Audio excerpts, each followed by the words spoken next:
Eh bien, bonjour à vous tous. L'émission de cette semaine, présentée par M. Wallace Smith, est un peu différente.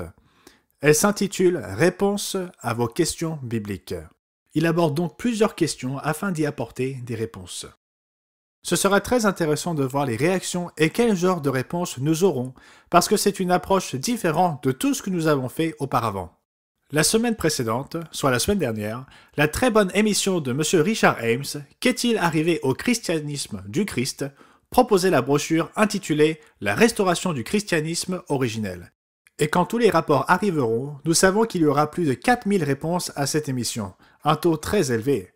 Pas aussi élevé que certains que nous avons déjà eus, mais c'est quand même un très bon taux. Et il pourrait être plus élevé, mais nous avons perdu plusieurs stations au cours des derniers mois. Par exemple, nous avons perdu les stations CBS au Royaume-Uni, au nombre de 3. Et elles ne produisaient que 100 à 150 réponses par semaine. Mais néanmoins, elles étaient stratégiques pour nous au Royaume-Uni. Nous regrettons de les avoir perdues.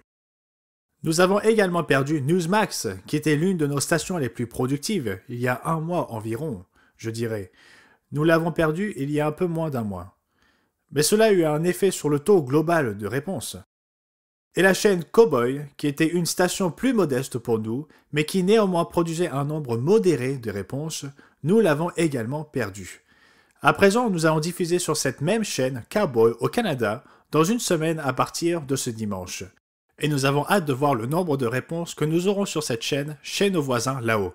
N'empêche que la perte de ces stations affecte notre taux global de réponses, et nous les remplaçons par des stations dans la région de Washington DC, et je crois aussi à Dallas et ailleurs. Mais il sera difficile de remplacer Newsmax par une seule station, à moins de trouver une autre station nationale qui soit d'un bon rapport. Veuillez prier à ce sujet. WGN est une autre chaîne qui est en train d'opérer une transition. Ils commenceront à ne diffuser que des infos de 6h à 10h du matin, et cela affecte donc toutes les émissions religieuses. Nous avions 3 horaires sur cette station, et nous en allons perdre 2, dont le meilleur le dimanche, bien sûr. Nous pouvons continuer à des horaires différents sur WGN, mais nous devrons examiner cela très attentivement.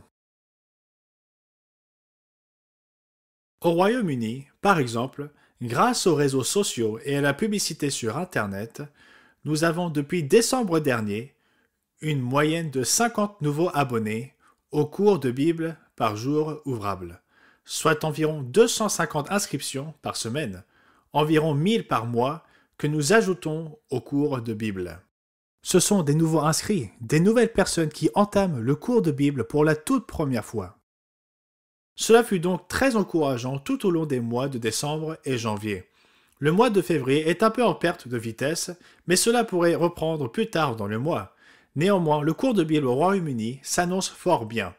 Nous en sommes très reconnaissants et nous vous demandons de bien vouloir prier pour tous ces efforts. J'ai passé pas mal de temps en début de semaine sur la planification du camp des jeunes. C'est certainement une de mes passions. J'ai toujours aimé travailler avec nos jeunes et j'apprécie le camp de jeunes grâce à toute l'expérience que j'ai acquise en travaillant avec eux et en les dirigeant pendant plusieurs années. C'est un nouveau camp et il y a beaucoup de jeunes que je ne connais pas.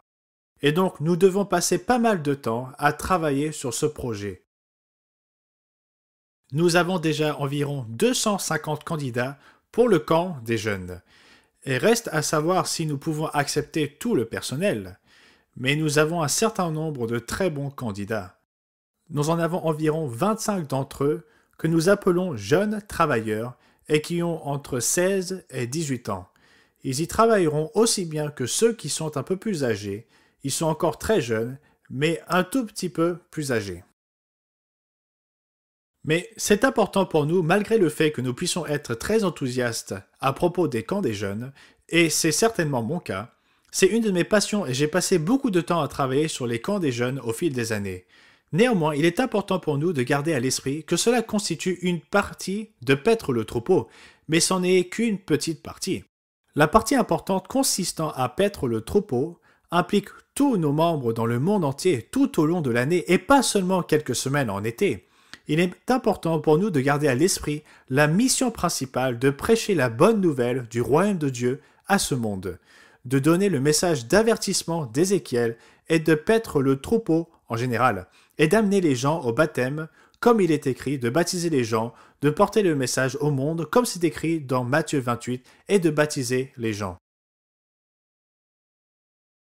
Nous avons donc cette mission et nous avons la responsabilité de le faire.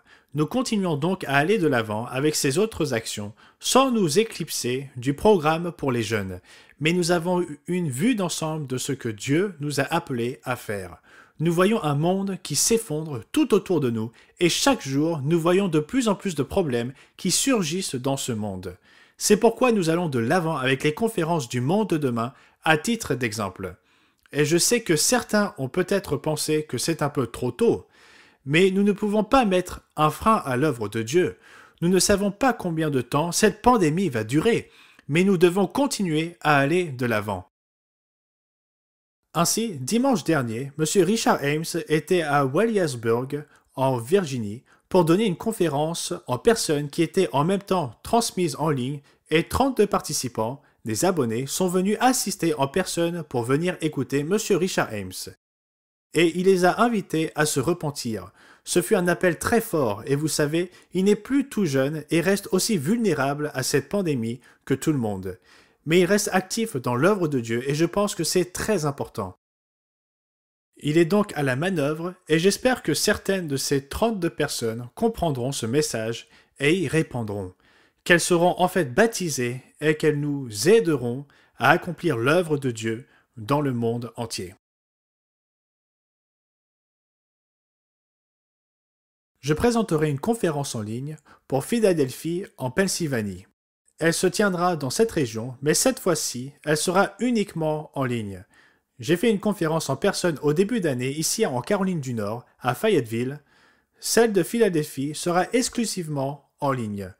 Mais nous organisons des conférences avec une combinaison de ces deux modalités. Certaines sont en ligne et ciblent un endroit spécifique plutôt que tout le pays, afin de se concentrer exclusivement sur des zones en particulier, afin que les gens sachent que nous sommes présents dans leur région avec un ministère, des congrégations, etc. Celle de Philadelphie sera en ligne. Et donc, nous continuerons avec ces conférences. Nous allons faire une petite pause après une semaine environ, jusqu'à la fin des pains sans levain, puis nous recommencerons de plus belle. Ainsi, nous continuons à accomplir l'œuvre de Dieu et nous apprécions vos prières, ainsi que le soutien de chacun d'entre vous. Vous avez vraiment été formidables et vous avez beaucoup soutenu l'œuvre et nos efforts ici, ainsi que le personnel de Charlotte en Caroline du Nord, notre personnel dans le monde entier et les ministres locaux. Donc merci pour toutes vos prières, merci pour votre soutien financier, merci pour votre intérêt à accomplir l'œuvre de Dieu de toutes les façons possibles. C'était Gérald Weston pour la semaine se terminant le 13 février 2021. Je vous souhaite un merveilleux sabbat.